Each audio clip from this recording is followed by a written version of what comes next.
J'ai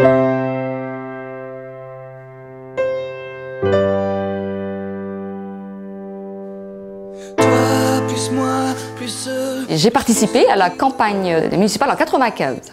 Donc c'était le début. C'était mes débuts en politique et les débuts en politique sont forcément aussi les débuts des relations privilégiées avec les habitants. Pour les municipales de mars 2001, là j'ai intégré la liste au deuxième mandat de Serge Lepelletier et puis en quelque sorte je n'ai plus quitté la vie politique puisque j'ai fait un mandat de 7 années aux travaux de 2001 à 2008. Pendant ce mandat, j'ai été élue conseillère régionale de 2004 à 2010. Et puis ensuite, j'ai été élue de 2008 jusqu'à maintenant. Voilà, donc je termine mon mandat à l'urbanisme.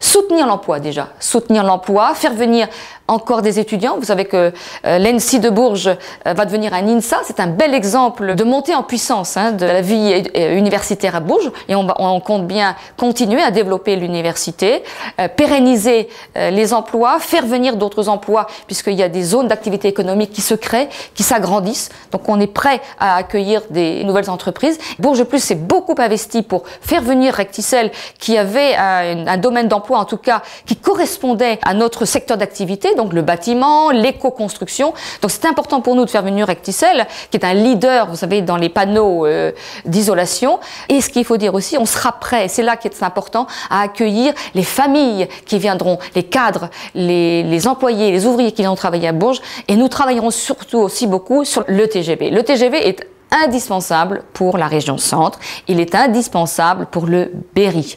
La fibre optique va se déployer sur les 3 années qui viennent, 2014, 2015, 2016. Ça veut dire que début 2017, toute la ville sera donc câblée en fibre optique, donc le meilleur de la technologie, et ça pourra développer des emplois à domicile, dans des quartiers, quel que soit le quartier. Il y aura effectivement là une possibilité réelle de télétravail, du travail à domicile.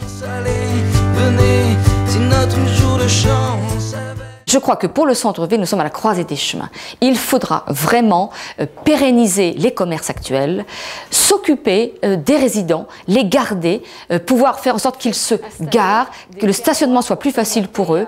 Il faudra rendre agréable la circulation dans le centre-ville, les touristes. Il faut que les touristes puissent cheminer d'une façon agréable entre la cathédrale, le palais Jacques-Cœur.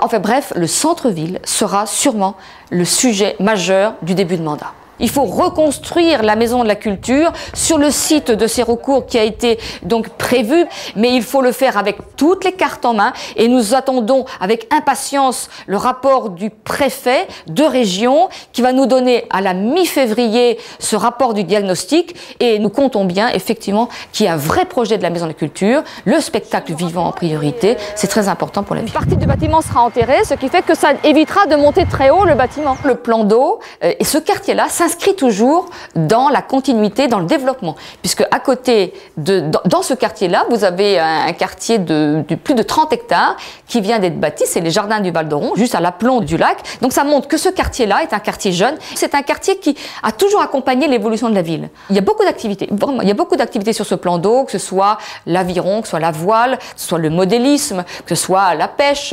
Je crois qu'il y a beaucoup d'activités sportives qui, avec bonheur, évoluent autour du plan d'eau. Et vous avez les joggers, le vélo, on a fait dernièrement une rocade douce qui permet de faire à pied ou en vélo le tour du lac d'une façon agréable. Moi j'aurais à cœur de mettre en place un certain nombre d'indicateurs financiers, pas beaucoup, 4-5, notamment l'autofinancement, voilà, de façon à régulièrement, tous les trimestres, faire un point de façon à ce que les finances soient prioritairement regardées d'une façon extrêmement attentive pour qu'il n'y ait pas de dérive.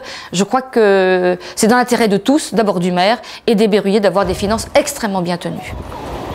Nous sommes une équipe, nous réfléchissons, mais le maire sera en position de décider et je déciderai. Toi, plus moi, plus eux, plus tous ceux qui le veulent. J'ai à cœur d'être en proximité avec les berruyers. J'ai à cœur d'inscrire la ville de Bourges dans le XXIe siècle. J'ai à cœur d'améliorer la qualité de vie de mes compatriotes, des habitants. Voilà, donc j'ai Bourges à cœur. Tout est possible, tout est réalisable, on peut s'enfuir bien plus haut que nos rêves. On peut partir bien plus loin que la grève. Oh toi, plus moi, plus tous ceux qui le veulent.